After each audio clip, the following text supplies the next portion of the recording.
રસીકરણનો પ્રારંભ થઈ રહ્યો છે। ખુદ વડાપ્રધાન નરેન્દ્ર મોદી સવારે 10:30 કલાકે 16 જાન્યુઆરી રસીકરણની શરૂઆત કરાવશે। દેશવાસીઓ જે સોનેરી દિવસની રાહ જોઈ રહ્યા હતા તે આખરે દિવસ 16 જાન્યુઆરી આવી ગયો છે। દેશભરમાં રસીકરણનો એક સાથે પ્રારંભ થઈ રહ્યો છે। આ શરૂઆત ખુદ વડાપ્રધાન નરેન્દ્ર મોદી સવારે 10:30 કલાકે કરાવશે।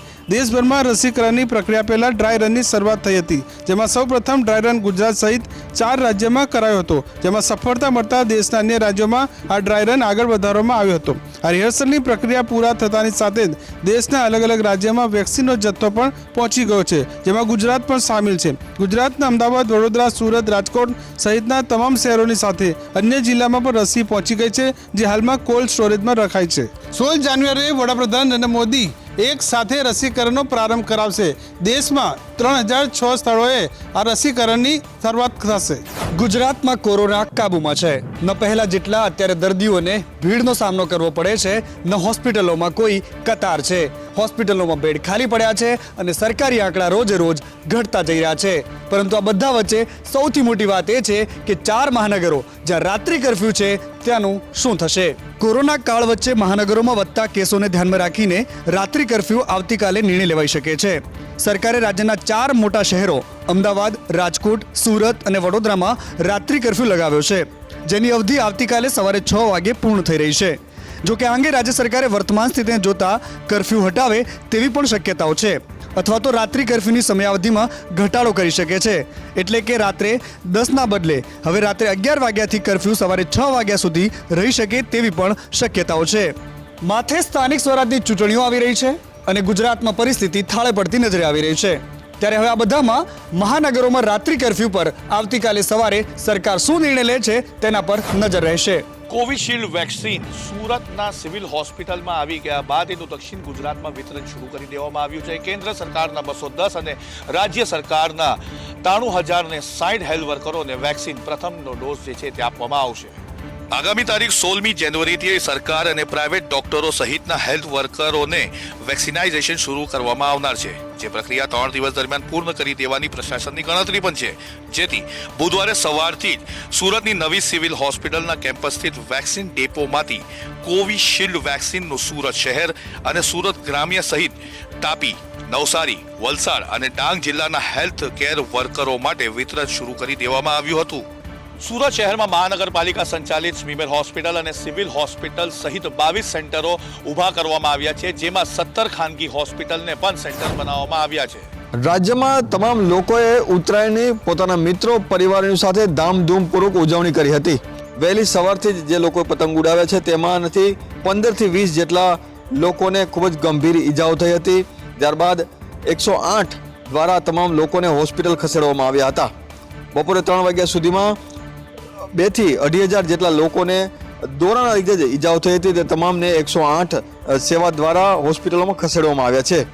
પરંતુ રાજ્ય સરકાર વારંવાર જાહેરનામા બહાર પાડી રહી છે કે ચાઇનીઝ દોરીનો ઉપયોગ ના કરવો જોઈએ, કાચવાળી દોરીનો ઉપયોગ ના કરવો જોઈએ। તેમ છતાં પણ દર વર્ષે ઉત્તરાયણની અંદર મોટી માત્રામાં ચાઇનીઝ દોરી તેમજ કાચવાળી દોરીનો ઉપયોગ થાય છે, જેના લીધે લોકોના જીવ જોખમમાં મુકાય છે। ઘણા બધા કિસ્સાઓમાં લોકોના મોત પણ થાય છે। ત્યારે આવી ચાઇનીઝ તેમજ કાચવાળી દોરી ઉપર ક્યારે પ્રતિબંધ આવશે તે જોવું રહ્યું।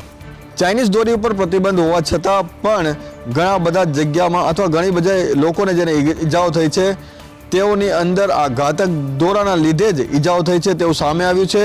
ત્યારે સરકારે લગાવેલા પ્રતિબંધ ખૂબ જ પાંગળો સાબિત થઈ રહ્યો છે। ઉત્તરાયણના તહેવારમાં કાયદો અને વ્યવસ્થાની સ્થિતિ ન બગડે તે માટે શહેરમાં અલગ અલગ 22 પોલીસ સ્ટેશનો વાઇઝ ડ્રોન ઉડાડવામાં આવ્યા અને ડ્રોનના આધારે પોલીસે પેટ્રોલિંગ કર્યું। ઉત્તરાયણના પર્વમાં કાયદો અને વ્યવસ્થાની સ્થિતિ ન બગડે તે માટે શહેર પોલીસે એર પેટ્રોલિંગ કર્યું, એટલે કે 22 પોલીસ મથક વિસ્તારમાં ડ્રોન દ્વારા પેટ્રોલિંગ કરવામાં આવ્યું। સાથે સાથે લોકો જમીન પર એકઠા ન થાય તે માટે ફૂટ પેટ્રોલિંગ પર થયું।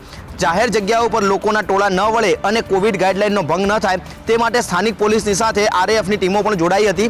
ખાસ કરીને અમદાવાદના કોટ વિસ્તારની અંદર કે જ્યાં સંવેદનશીલ વિસ્તાર છે અને અલગ અલગ કોમ્યુનિટીના લોકો વસવાટ કરે છે, ત્યાં કોઈપણ પ્રકારની કાયદો અને વ્યવસ્થાની સ્થિતિ ન જોખમાય, કોઈપણ ટોળાબંધી ન થાય અને કાયદો અને વ્યવસ્થાની સ્થિતિ બને તે પહેલાં જ પોલીસ દ્વારા તેને અટકાવી શકાય, તેને લઈ અને આરએએફ અને સાથે સાથે અન્ય સ્થાનિક પોલીસ દ્વારા ફૂટ પેટ્રોલિંગ કરવામાં આવ્યું, તમામ જગ્યાઓ પર ચેકિંગ કરવામાં આવ્યું, ડ્રોન સાથે રાખી અને હાઈરાઇઝ બિલ્ડિંગો પર જો લોકો એકઠા થયા હોય તો તેના વિરુદ્ધમાં ગુનો નોંધવાની પણ કાર્યવાહી હાથ ધરવામાં આવી છે. અલગ અલગ જગ્યાએ ધાબા પોઈન્ટ ગોઠવવામાં આવ્યા અને જરૂર પડે ફૂટ પેટ્રોલિંગ પણ કર્યું હતું. જો કે હવે આ બાદ કેટલા ગુના નોંધાય છે તે જોવું મહત્વનું છે. ઉત્તરાયણ પર્વની સુરત શહેરમાં ધામધૂમથી ઉજવણી કરવામાં આવી હતી, તો તેની બીજી સામે 3 એવી ઘટના બનીને સામે આવી છે કે પતંગ ચગાવવાના કારણોસર ઈજાગ્રસ્ત થયા હતા, તો એક બાળકનું તો મોત પણ થઈ જવા પામ્યું છે.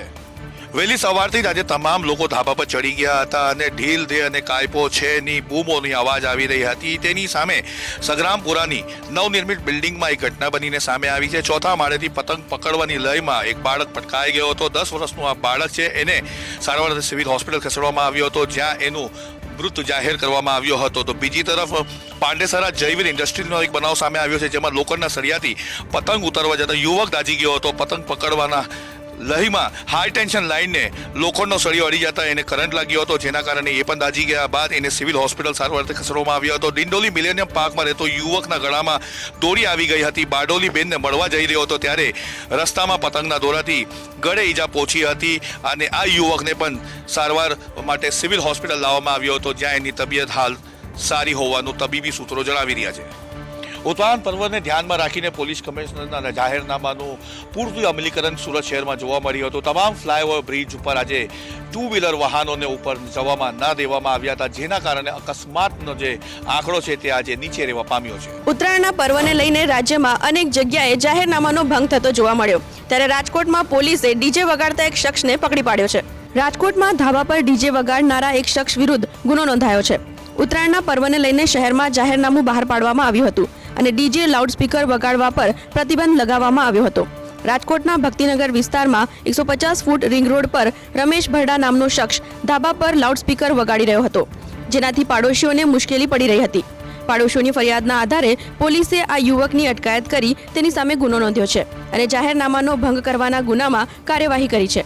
ઉત્તરાયણના તહેવારમાં મોટા અવાજે લાઉડસ્પીકર વગાડવા પર પ્રતિબંધ હોવા છતાં આ યુવકે જાહેરનામાનો ભંગ કર્યો, ત્યારે રાજકોટ પોલીસની કાર્યવાહીથી જાહેરનામાનો ભંગ કરનાર લોકોમાં ફફડાટ ફેલાયો છે. એક તરફ ઉત્તરાયણ તો બીજી તરફ કોરોના સંક્રમણ અને સરકારની ગાઈડલાઇન્સનું પાલન કરાવવા માટે આજે વડોદરા પોલીસે વહેલી સવારથી જ શહેરમાં ચુસ્ત પોલીસ બંદોબસ્ત ગોઠવી દીધો હતો. હજુ કોરોના ગયો નથી અને તેથી જ સરકાર દ્વારા ઉત્તરાયણની ઉજવણીને લઈને નિયમો પાડવાનું જાહેરનામું બહાર પાડવામાં આવ્યું હતું, જેનું પાલન કરવા માટે વડોદરા પોલીસ પણ સજ્જ બની હતી અને 4 દરવાજા સહિતના એવા વિસ્તારો કે જે સંવેદનશીલ વિસ્તારો કહેવાય છે તેવા તમામ પોઈન્ટ પર ચુસ્ત બંદોબસ્ત ગોઠવી દેવામાં આવ્યો હતો. વડોદરા પોલીસના તમામ ઉચ્ચ અધિકારીઓ રાઉન્ડ ધી ક્લોક શહેરનું પેટ્રોલિંગ કરતા હતા અને શાંતિપૂર્ણ વાતાવરણમાં તહેવાર ઉજવાય તેની તકેદારીની સાથે સરકારની ગાઈડલાઇન્સનું પણ પાલન થાય છે કે કેમ તેના પર નજર રાખતા હતા. જોકે દિવસ દરમિયાન નાગરિકોએ પણ નિયમોનું પાલન કરતા કોઈ ખાસ ઘર્ષણના દ્રશ્યો સર્જાયા ન હતા, જેથી પોલીસ વિભાગે પણ હાશકારો અનુભવ્યો હતો. વડોદરા પોલીસ વિભાગનો તમામ સ્ટાફ તો હાજર હતો જ, પરંતુ સાથે સાથે એસઆરપીની 4 ટુકડીઓ અને રેપિડ એક્શન ફોર્સની પણ ટુકડીઓ વડોદરામાં તૈનાત રાખવામાં આવી હતી. મકર સંક્રાંતિનો પર્વ એટલે ઉમંગ અને ઉલ્લાસની સાથે પતંગ ઉડાવવાની સાથે દાન અને પુણ્ય કરવાનો અનોખો દિવસ. કોરોના કાળમાં નવા વર્ષનો પહેલો તહેવારની ઉજવણી રાજ્યભરમાં આજના દિવસે એટલે કે મકર સંક્રાંતિના પર્વની ઉજવણી છે, જે સમગ્ર રાજ્યમાં થઈ રહી છે. ખાસ કરીને જો વાત કરવામાં આવે, રાજ્યભરમાં ગાયને ઘાસચારો ખવડાવીને, ગરીબોને વસ્ત્રદાન અને અન્નદાન કરીને લોકોએ આ પર્વની ઉજવણી કરી છે. અમદાવાદમાં પણ પૂનદાન કરવા માટે વહેલી સવારથી જ લોકો ઉમટ્યા હતા અને ગરીબોને દાન આપીને સાથે કોરોનાની ગાઈડલાઇન્સનું પાલન કરીને આજના પર્વની ઉજવણી છે તે કરી છે. અમદાવાદની સાથે સાથે રાજકોટ, બરોડા અને સુરત ખાતે પણ લોકોએ મોટી સંખ્યામાં પૂનદાન છે જે કર્યું છે, જેનું અનોખું મહત્વ છે તે રહેલું છે. નવા વર્ષનો પ્રથમ તહેવાર એટલે કે મકર સંક્રાંતિનો પર્વ સમગ્ર રાજ્યમાં કોરોનાની ગાઈડલાઇન્સની સાથે તેની ઉજવણી કરવામાં આવી અને તેની સાથે સાથે પૂનદાન પણ કરાયું. અમદાવાદમાં કેન્દ્રીય ગૃહમંત્રી અમિત શાહની ઉત્તરાયણ ગાંઠલોડિયા અને થલતેજમાં ચગાવ્યો પતંગ. કેન્દ્રીય ગૃહમંત્રી અમિત શાહ ઉત્તરાયણની ઉજવણી માટે અમદાવાદમાં છે. શાહ દર વર્ષે ઉત્તરાયણ પોતાના પરિવાર સાથે ઉજવે છે. ત્યારે આ વર્ષે પણ તેઓ અમદાવાદમાં ઉત્તરાયણ મનાવી રહ્યા છે. તેઓ થલતેજના મેપલ ટ્રીના પીએમઈ બ્લોક ખાતે પતંગબાજી કરી હતી. અહીં સમર્થકો અને સ્થાનિકોનો મોટી સંખ્યામાં જમાવડો હતો. થલતેજ બાદ ઘાટલોડિયાના અર્જુન ટાવર ખાતે પણ તેમને પતંગ ચગાવ્યો હતો. ગયા વર્ષે અમિત શાહ અમદાવાદમાં જ ઉત્તરાયણની ઉજવણી કરી હતી. તેમણે આનંદનગર રોડ પર આવેલા કનકકલા એપાર્ટમેન્ટ, વાડજ અને સરખેજ સહિત 4 જગ્યાએ ઉત્તરાયણની ઉજવણી કરી હતી.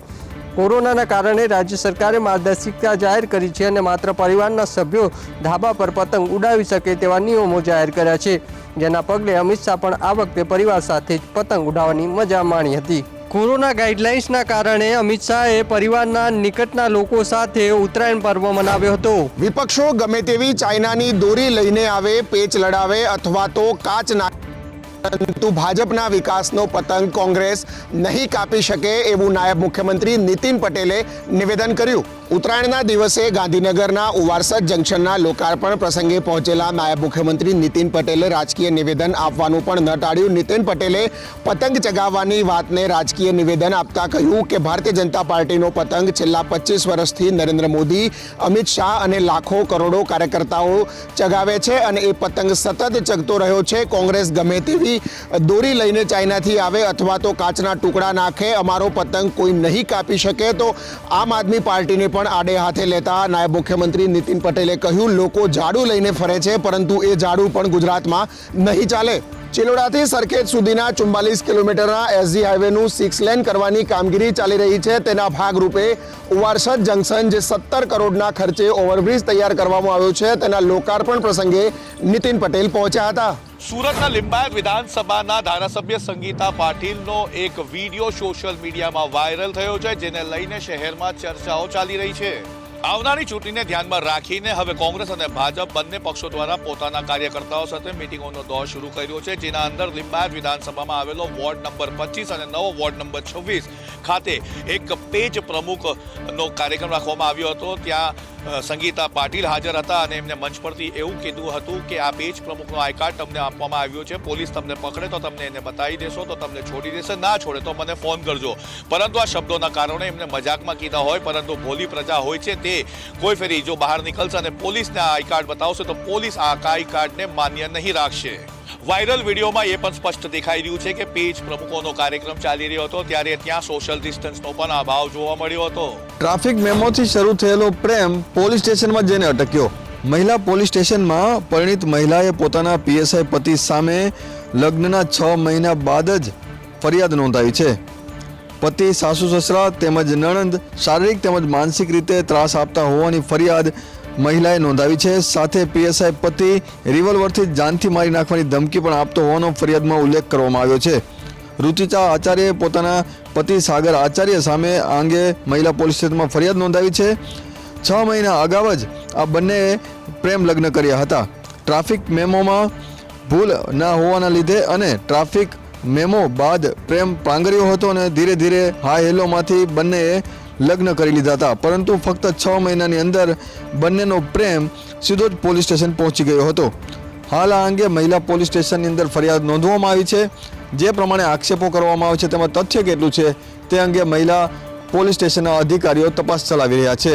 પરિણીત મહિલાએ પીએસઆઈની સામે તેમજ તેના સાસુ સસરા સામે શારીરિક તેમજ માનસિક ત્રાસ આપવાની ફરિયાદ મહિલા પોલીસ સ્ટેશનમાં નોંધાવી છે. મહિલા પોલીસ હાલ આ અંગે તપાસ ચલાવી રહી છે. શિયાળાનો લાભ લઈને તસ્કરોએ તરખાટ મચાવ્યો છે. શહેરના ભાદેવાની શેરી વિસ્તારમાં આવેલ એક જ્વેલર્સની દુકાનમાં ચોરી કરીને તસ્કરો પલાયન થઈ ગયા છે. ભાવનગર શહેરના ભાદેવાની શેરીમાં તસ્કરોનો તરખાટ મચાવ્યો હતો. નિકા જ્વેલર્સનું શટર તોડીને સોના ચાંદીના દાગીનાની ચોરી કરીને તસ્કરો પલાયન થઈ ગયા હતા. શિયાળાની વહેલી સવારે સોના ચાંદીની દુકાનને તસ્કરોએ નિશાન બનાવી હતી.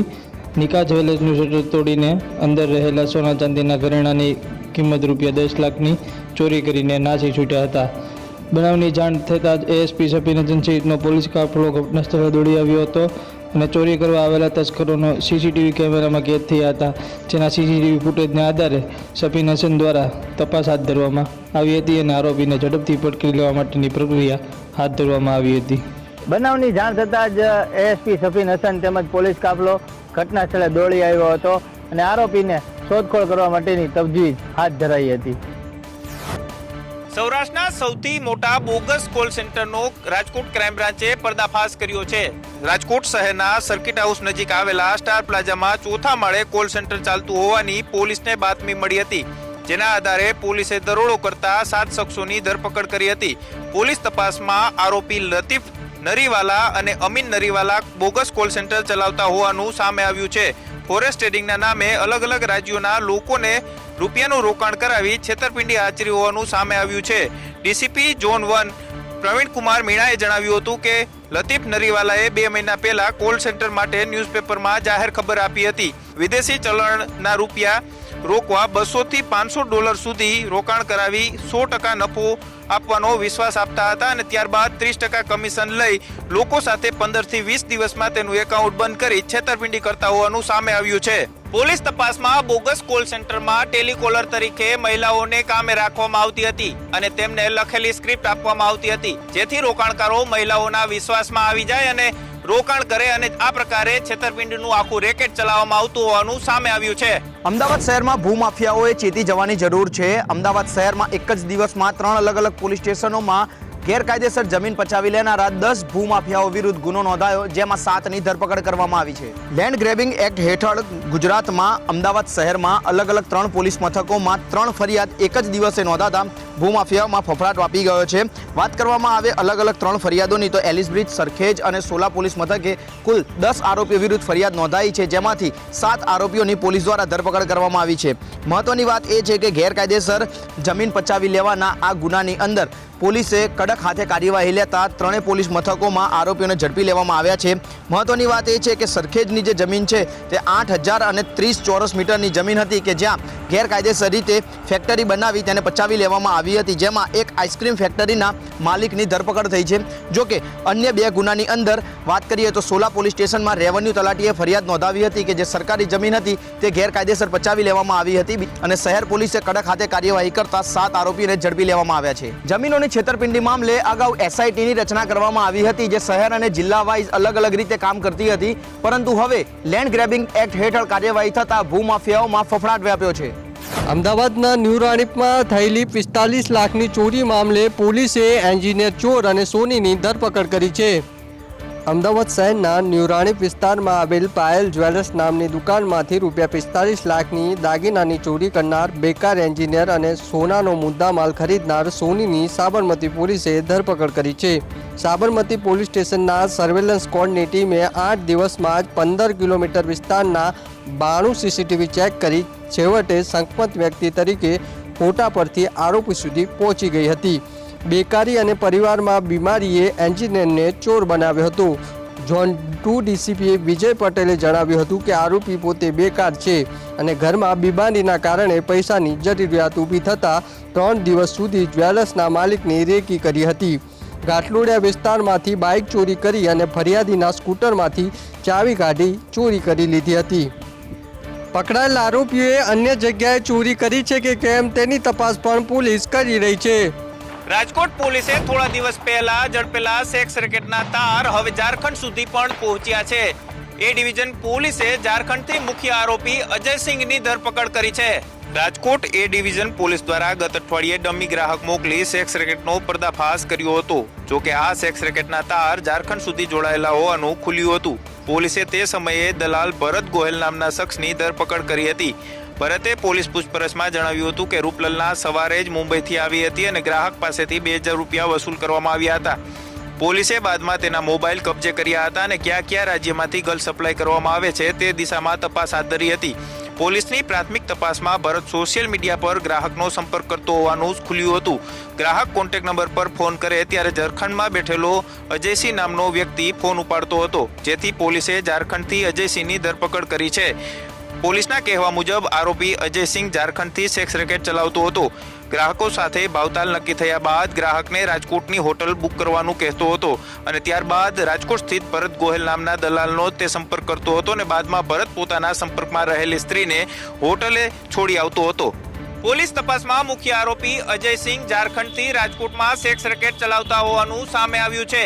ત્યારે દલાલ ભરત ગોહેલ અને અજયસિંહ વચ્ચે છેલ્લા કેટલા સમયથી સંપર્ક હતો અને ક્યાં ક્યાં રાજ્યોમાંથી રૂપલલ્લાઓને રાજકોટ બોલાવતા હતા તે સહિતની દિશામાં પોલીસે તપાસ હાથ ધરી છે. નવા વર્ષના પ્રથમ તહેવાર ઉત્તરાયણને લઈને લોકોમાં વધારે ઉત્સાહ જોવા મળ્યો. ત્યારે કોરોના ગાઈડલાઈનના દવાઓ વચ્ચે જૂનાગઢના સક્કરબાગ ઝૂમાં વધારે લોકોની ભીડ જોવા મળી. રાજ્યમાં કોરોનાનો કહેર ઘટ્યો છે પણ હજી સુધી ગયો નથી. તે રાજ્યવાસીઓએ યાદ રાખવું જરૂરી છે, કેમ કે ઉત્તરાયણની ઉજવણી માટે પણ રાજ્ય સરકારે જ્યાં ગાઈડલાઈન જાહેર કરી છે અને વધુ લોકોને એકઠા થવા પર રોક લગાવાઈ છે, પણ જૂનાગઢના સક્કરબાગ ઝૂમાં તહેવારોની રજાના કારણે મોટી સંખ્યામાં માનવ મહેરામણ ઉમટી પડ્યું. અહીં આવેલા પ્રવાસીઓમાં સોશિયલ ડિસ્ટન્સનો અભાવ તો હતો જ, પણ માસ્ક વિના નિયમોનો પણ સરજાહેર ઉલ્લંઘન કરવામાં આવ્યું હતું. સામાન્ય રીતે રાજ્યના પ્રાણી સંગ્રહાલય સહિતના તમામ સ્થળો પર સેનિટાઈઝરની વ્યવસ્થા કરવા માટે પણ આદેશ અપાયા છે, પણ સક્કરબાગ ઝૂના સંચાલકો ઘોર બેદરકારી અહીં જોવા મળી, જેમાં ઝૂની એન્ટ્રી વખતે પણ કોઈ સેનિટાઈઝની વ્યવસ્થા કરવામાં આવી ન હતી. લોકો ઉન્માદમાં ભાન ભૂલી બેઠા છે. કોરોના કંટ્રોલમાં છે પરંતુ હજી ગયો નથી. લોકોને એ વાત ભૂલવી ન જોઈએ. ભારતનું સૌપ્રથમ ગ્રીન રેલવે સ્ટેશન કેવડિયામાં સ્ટેચ્યુ ઓફ યુનિટી પાસે તૈયાર થઈ રહ્યું છે. વડાપ્રધાન નરેન્દ્ર મોદીનો ડ્રીમ પ્રોજેક્ટ 2 વર્ષે સાકાર થવા જઈ રહ્યો છે. ભારતીય રેલવેનું દેશનું પ્રથમ green railway station statue of unity નજીક કેવડિયામાં નિર્માણના અંતિમ તબક્કામાં છે. આજે ભારતના રેલવેના ચેરમેન સુમિતા શર્મા, પશ્ચિમ રેલવેના જનરલ મેનેજર આલોક કંસલે કેવડિયા રેલવે સ્ટેશનની મુલાકાત લીધી. આગામી 17 જાન્યુઆરીએ વડાપ્રધાન નરેન્દ્ર મોદીના હસ્તે દિલ્હીથી વર્ચ્યુઅલ રીતે સવારે 11:20 કલાકે દેશના વિભિન્ન ભાગમાંથી કેવડિયા એસઓયુ ખાતે 8 ટ્રેનોને ગ્રીન સિગ્નલ આપી ઈ પ્રસ્થાન કરાવશે. કેવડિયા ખાતે એક કાર્યક્રમની તૈયારીઓને આખરી ઓપ અપાઈ ગયો છે. 17મી જાન્યુઆરીએ ગુજરાતના મુખ્યમંત્રી વિજય રૂપાણી અને રેલવે મંત્રી પિયુષ ગોયલ કેવડિયા ખાતે હાજર રહેશે તેવી શક્યતાઓ છે. અને ખાસ ભારતના રેલવેના ચેરમેન દ્વારા જણાવવામાં આવ્યું હતું કે કેવડિયા ખાતે રેલવે ચાલુ થતાં પ્રવાસીઓને પણ સહેલાઈથી ટિકિટ મળી જશે અને એસટી બસ અને હવાઈ માર્ગ કરતાં સસ્તું ભાડું હશે. 17 જાન્યુઆરીએ વડાપ્રધાન નરેન્દ્ર મોદી અલગ અલગ 8 ટ્રેનોને ઈ પ્રસ્થાન કરાવશે. આ ટ્રેનો કેવડિયા સુધી જશે.